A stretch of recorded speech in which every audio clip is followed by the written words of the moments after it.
था सभी दर्शकों से, आते समय अपने बच्चों को ज़रूर साथ में लाइए। कुछ दर्शकों ने, श्रोताओं ने अपने बच्चों को साथ में लाया है, कुछ ने नहीं लाया। अपन लोग प्रयास करते हैं अगली बार लाने का, जो नहीं आए। लेकिन अभी जो आए उनका हम सभी हार्दिक हार्दिक स्वागत करते हैं। उनके मंगलता की कामना करते हैं कि वे आज के इस पावन मेला में यहाँ पर उपस्थित हुए हैं। साथ ही साथ आज एक सवाल से शुरुआत करते हैं। एक सवाल मेरे पास आया है, मुझे पूछा था।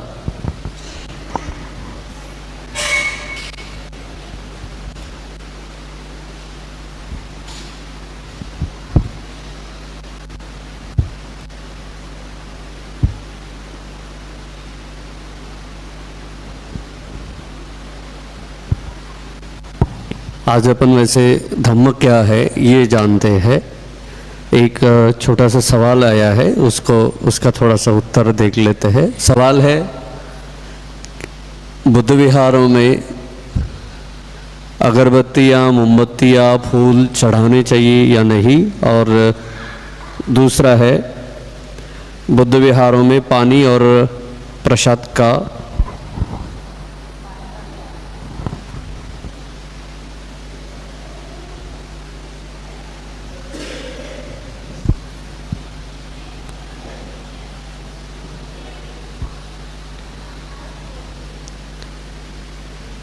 पानी और प्रसाद का वितरण करे या नहीं।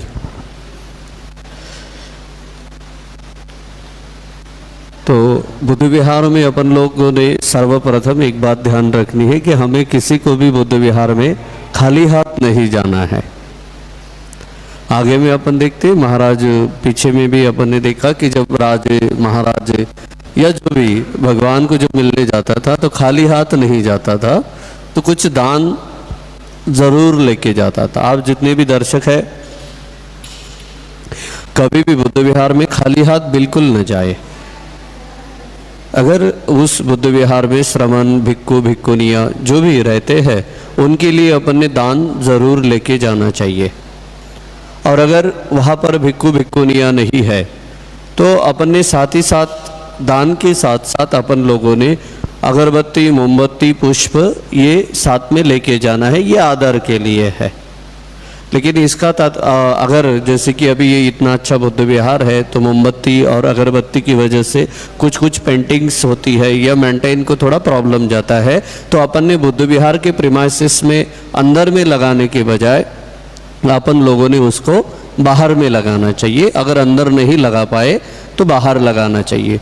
और पुष्प अपन अगर चढ़ा पाए, पुष्प केवल ऐसे फेंक नहीं देने हैं, कैसे भी नहीं डालने हैं। तो फूलों को बाकायदा एक टोकरी में, छोटी टोकरी आती है या प्लेट्स आती है, तो अपन ने उसमें ऑफर करने चाहिए, उसमें रखना चाहिए। और दूसरा सवाल था कि प्रसाद का वितरण करे या ना करे, पानी और प्रसाद का वितरण करे। ये वास्तव में ये धम्म से रिलेटेड संबंधित प्रश्न नहीं है, ये बाहर का है, क्योंकि भगवान के समय में तो कुछ प्रसाद का वितरण वगैरह नहीं होता था। लेकिन एक बात ध्यान में रखिए कि एक ह्यूमन साइकोलॉजी है, मानसिक एक स्वभाव है, मानवीय स्वभाव है कि जब वो बुद्ध विहार में जाता है,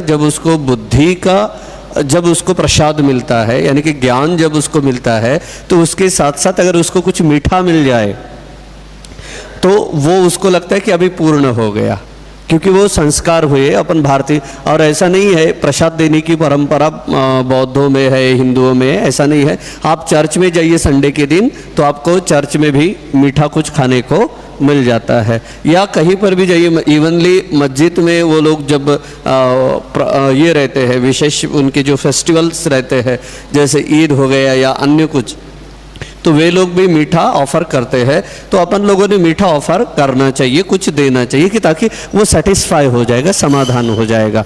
उसको लगेगा कि मैंने ज्ञान के साथ साथ उसको, वो बुद्धि को भी थोड़ा सा, यानी कि उसको लगेगा मैंने कुछ खाया है, उसके पेट को भी थोड़ा मिल जाएगा। तो ही सेटिस्फाई। तो अपन लोगों ने इसको ज़्यादा खींचतान नहीं, क्योंकि ये धर्म का भाग नहीं है प्रसाद देना है या नहीं देना है। लेकिन संभव हो तो अपन लोगों ने समय परिस्थिति अनुरूप प्रसाद अपन ने वितरित करना चाहिए, लेकिन अंधश्रद्धा से नहीं। तो साइकोलॉजिकल मानसिक बात ध्यान में रखते हुए कि ये प्रसाद खाने से आपकी बीमारी दूर हो जाएगी, ये बाबा का प्रसाद है, भगवान का प्रसाद है, इससे सब ठीक हो जाएगा, तो इस बात से उस प्रसाद को ग्रहण नहीं करना है। जस्ट क्योंकि वैसे भी अपन सुनते हैं तो सुनते सुनते बहुत सारी बैठे बैठे भी अपनी जो कैलोरी होती है तो कैलोरीज बर्न होती है, तो उससे वो अपने को मिल जाता है। तो इसलिए अपन प्रसाद दे सकते हैं। ध्यान रखें कि प्रसाद देते समय लेते समय दूसरा अपने को ये ध्यान रखना है कि उससे बुद्ध विहार अस्वच्छ ना हो, गंदा ना हो। तो ये अगर आपने थोड़ा प्रिकॉशन रखा तो आप लोग प्रसाद दे सकते, लेकिन प्रसाद धर्म का भाग नहीं है।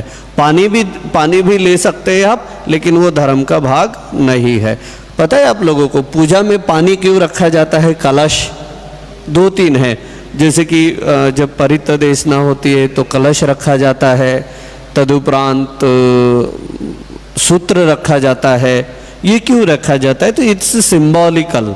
ये सब कैसा है, ये सूचित करता है।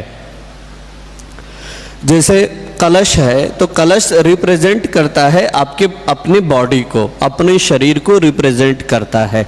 जैसे कि कलश में आप देखते हैं तो कलश में क्या होता है? कलश में मिट्टी होती है, पानी होता है, उसके ऊपर दिया होता है, और दिए के तो ये जो तत्व है तो ये सारे तत्व अपने शरीर के तत्व है। जैसे कि कलश में पानी 70% रहता है, 60-70, या उसको अगर थोड़ा सा गिने तो 60% पानी रहता है, 20% उसमें मिट्टी रहती है, और 6% उसमें फायर रहता है, अग्नि रहती है, एंड 4% यानी कि 4% उसमें हवा रहती है। तो वो आपके शरीर को रिप्रेजेंट करता है। तो कलश रखना चाहिए या नहीं रखना चाहिए? तो कलश आप उस पूजा में है, उस परिस्थिति में है। कलश ये दिखाता है, पहले के ज़माने में मिट्टी के कलश हुआ करते थे, और बाबा साहब ने भी लिख के रखा है कि अपन लोगों ने मिट्टी के कलशों का उपयोग करना चाहिए। क्यों? क्योंकि मिट्टी के कलशों में पानी डाला तो उससे वो पानी रिलीज बहते रहता है, नीचे आते रहता है। तो दैट्स लाइक आवर बॉडी, अपना शरीर है। तो अपना शरीर भी आज जवान है तो कल बूढ़ा हो जाएगा, उसमें से भी दिन कम होते जाते हैं, अपनी ज़िंदगी के भी दिन कम होते जाते हैं, और एक दिन ऐसा आता है कि पानी पूरा सूख जाता है। तो ये इस प्रकार वो कलश को रिप्रेजेंट करते हैं। उसके बाद जो धागा है, तो ये सूत्र अपन सूत्र पूजा में इसलिए रखते हैं। यहाँ पर एक आप वीणा का उदाहरण ले सकते हैं, या फिर अपन जब छोटे थे, बहुत सारे लोगों ने, तो जब अपन छोटे थे तो अब पहले हमारे समय में तो मोबाइल नहीं थे, लेकिन आज के समय में मोबाइल है तो बच्चे ज़्यादा मोबाइल में इंटरेस्टेड है। लेकिन हमारे समय में मोबाइल नहीं रहा करते थे, तो हम लोग क्या करते थे, धागा लेते थे कोई भी, और उस धागे को 2 डिब्बियाँ बांधते थे, और वो डिब्बी को एक उधर से खड़ा रहता था, एक इधर से खड़ा रहता था, और फिर वो डिब्बी में हम बात करते थे और सुनते थे। बड़ा मज़ा आता था, फ़ोन इन कार्यक्रम जैसा। तो ये गेम में इसलिए बता रहा हूँ क्योंकि धागे से थोड़ा बहुत रिलेट करता है। देखिए, इसकी आवाज़ उस तक पहुँच जाती थी, लेकिन उस गेम में कुछ कंडीशन थी। पहली कंडीशन ये थी कि वो धागे को ज़्यादा खींचना नहीं होता था, अगर धागा खींचा तो टूट जाता था। दूसरी कंडीशन ये थी कि उस धागे को ढीला भी नहीं छोड़ना था, अगर ढीला छोड़ा तो आवाज़ नहीं पहुंच जाती थी। और तीसरी कंडीशन ये थी उसमें कि उसको गांठ नहीं पड़ने देनी है। गांठ अगर पड़ गई तो वो आवाज़ रिफ्लेक्ट वापस होकर आ जाती थी।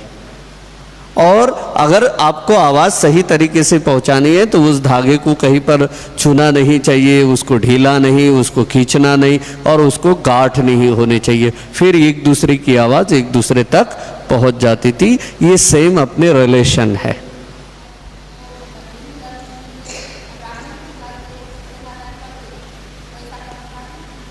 नहीं, बराबर है आपका सवाल कि भिक्षुओं को घर पर बुलाकर परित्राण पाठ जब करते हैं अपन, तो वो सत्यनारायण नहीं है, क्योंकि परित्राण पाठ की परंपरा बुद्ध पुरुष से चली आ रही है। क्योंकि आप देखते हैं कि भगवान को भी परित्र देशना के लिए राजकुमार उदाई का नाम आता है। उसके बाद बहुत सारे ऐसे लोग हैं जो बुद्ध को परित्राण पाठ के लिए घर पर निमंत्रित करते हैं। परित्राण पाठ का अर्थ है कि मंगल चरण अपने घर में आ जाए, मंगल बात अपने घर में आ जाए। क्योंकि कोई भी भंते जी जब आते हैं तो भंते जी आपको अगर आपके घर में परित्राण पाठ हो, कुछ भी हो, तो सर्वप्रथम आपको क्या देते हैं?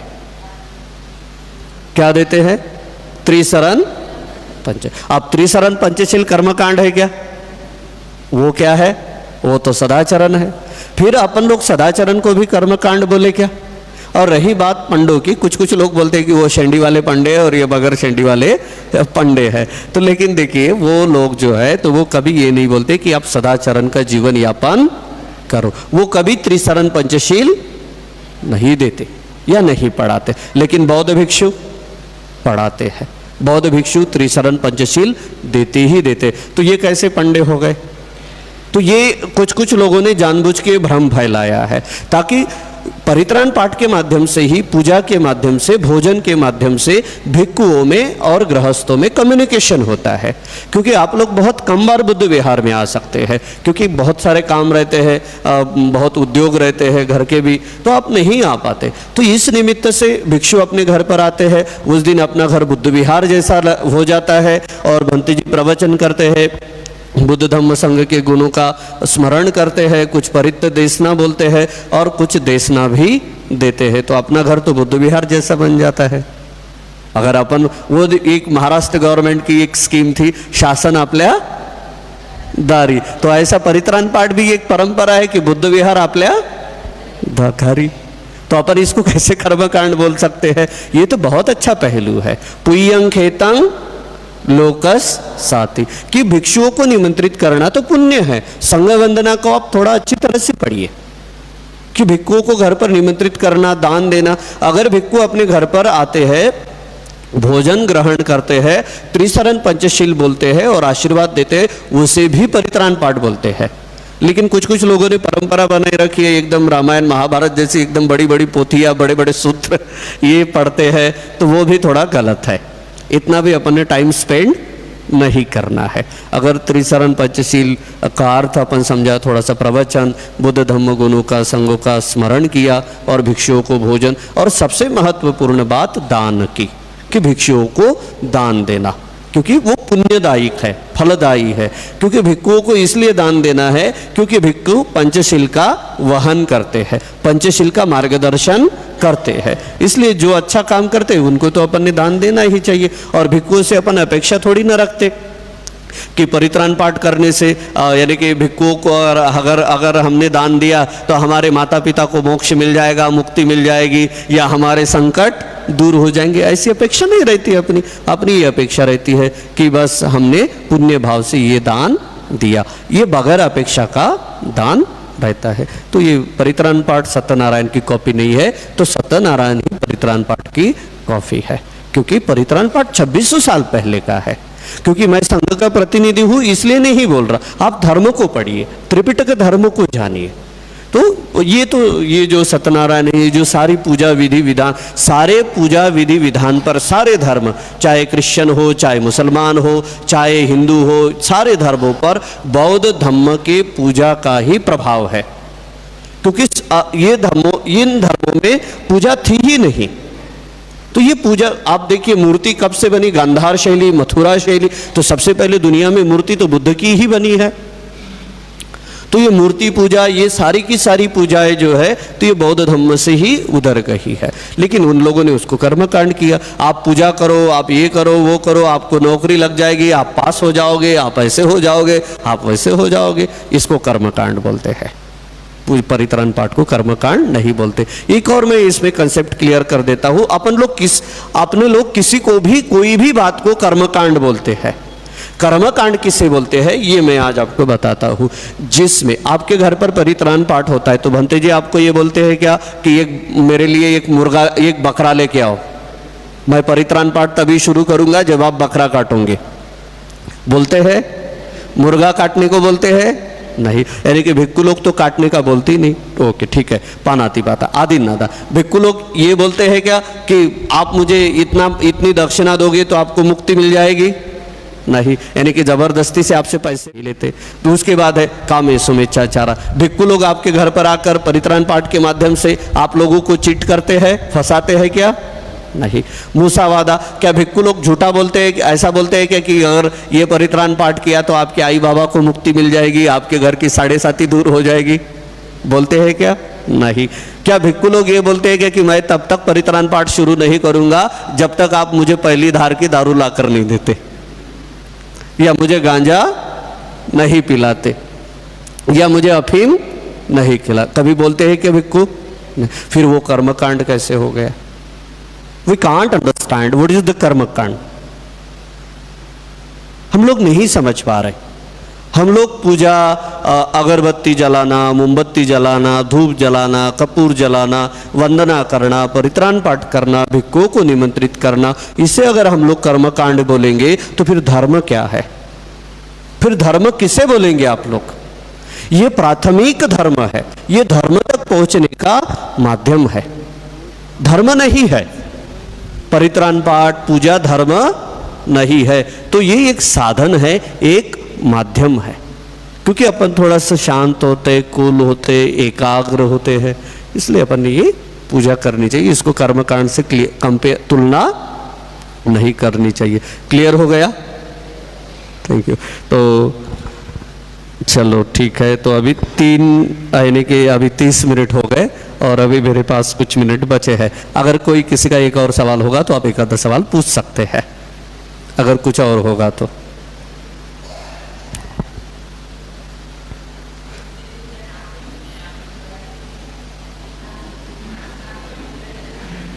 एक मिनट ये आई कांट, मैं सुन नहीं पा रहा।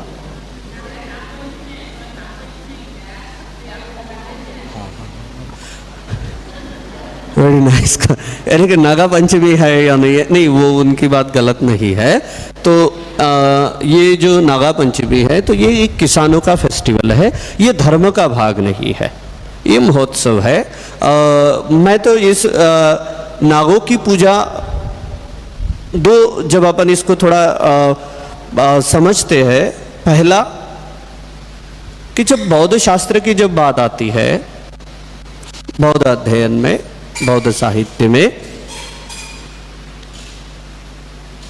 तो नागा पंचमी को जो है, तो आप खंदी परित्त सुत्त एक बार पढ़ लेना। विरूपखे ही में मेतंग मेतंग यरापते ही में छब्यापुते ही में मेतंग मेतंग कन्हा गौतम के ही च। यानी कि 4 नाग है, काला नाग, विरूपाक्ष जिसको बोलते हैं, ये ऐसे 4 नाग वंश थे उस समय के। और ये 4 नाग वंश के लोगों का नागा पंचमी को ऑर्डिनेशन हुआ था, यानी कि दीक्षा हुई थी, पहली बात। और इसलिए वो उसके माध्यम से मनाते थे लोग, ये पहली बात है। बाद में वो ख़त्म हो गया। अभी जो नागा पंचमी मनाई जाती है, तो ये नागा पंचमी इसलिए मनाई जाती है क्योंकि नाग ये किसानों का मित्र है। क्योंकि नाग अगर खेती में रहा तो वो चूहे होते हैं, बाकी के जो कीट पतंगे होते हैं, तो वो उसको, मेंढक है, इसको उसको, यानी कि जो उसके फसल को बर्बाद करता है, तो वो नाग उसको खा लेता है। तो उसके रिस्पेक्ट के प्रति ये लोग, ये सब मिथक है, ये कुछ बात अच्छी नहीं है। अपन लोगों ने नाग पंचमी सेलिब्रेट नहीं करनी चाहिए, मैं इस मत का हूँ। क्योंकि वो एक किसानों का फेस्टिवल है, महोत्सव है। अगर आप इधर नाग की पूजा करोगे, खरखर का डोम्या निकला तो फिर कितनी प्रॉब्लम। अगर खरखर का रियल में अगर नाग निकला तो सारे भाग जाएंगे। तो ये ऐसा कुछ नहीं है। नागों की उस दिन, उस निमित्त से नागा पंचमी के दिन आप देखते हैं कि नागा पंचमी के दिन खेती में काम नहीं किए जाते हैं। तो उस दिन पहले के समय में बंधुआ मजदूरों की परंपरा थी। लोग महीने से, साल से काम करते थे, और कुछ भी हो जाए किसानों के खेती में मजदूरों को जाना ही पड़ता था। तो इसके निमित्त से, नागा पंचमी के निमित्त से एक दिन मजदूरों को रेस्ट मिलता था। तो इसीलिए वो नागा पंचमी करते थे। तो आजकल तो अपन लोग खेती का, अभी शहर में रहने वाले लोग तो खेती का काम नहीं करते, वो तो ऑफिस में जाते हैं। लेकिन आजकल पता नहीं ऑफिसों को भी छुट्टी होती है, पता नहीं ऑफिस में लोग कौन सी खेती करते हैं। तो मैं इस विचारधारा का नहीं हूँ। मैं तो ये कहूँगा, देखना भाई एम्प्लॉय लोग मेरा विरोध ना करें कि मैं छुट्टियों कैंसिल करने की बात कर रहा हूँ। तो मैं ये चाहूँगा कि भाई जो खेती किसानी करते हैं उनको रेस्ट की ज़रूरत होती है। आप देखिए फसल की बुआई होती है, बुआई वो बारिश होती है, कितनी कड़ी मेहनत करनी पड़ती है, उससे वो थक जाते हैं। तो वो रेस्ट का एक निमित्त है, इसलिए वो अपन नागा पंचमी वो लोग करते हैं, लेकिन अपन ने नहीं करना चाहिए। ठीक है।